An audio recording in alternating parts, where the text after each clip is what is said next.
Il ministro dell'istruzione Lorenzo Fioramonti ha inviato una circolare ai presidi di istituto pubblici e paritari, esprimendo l'auspicio che le scuole, nella propria autonomia, potessero considerare l'assenza degli studenti il giorno 27 settembre motivata dalla partecipazione alla manifestazione per il clima. Non un liberi tutti per l'ambiente, ma una giustificazione dal ministro ecologista, che però ha creato qualche spaccatura tra i dirigenti scolastici del paese.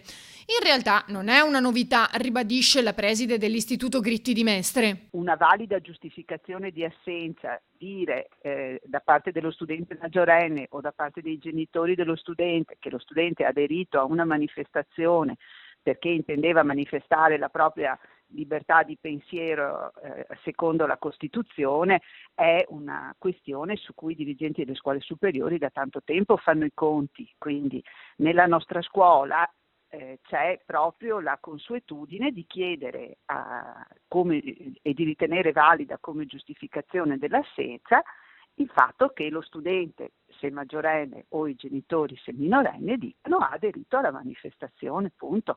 Quindi non è che per noi sia una novità stravolgente. Immagino che ci sarà una grossissima partecipazione da parte degli studenti, del resto la questione è una questione, ripeto, di rilievo mondiale, c'è stato il summit sul clima anche all'ONU, quindi è chiaro che ci sarà una grande partecipazione. La dirigente poi aggiunge: A parte probabilmente la grande partecipazione che ci sarà domani, per la nostra scuola non c'è niente di particolare, nel senso che questo esercizio di democrazia da tempo noi lo consideriamo una valida giustificazione dell'assenza.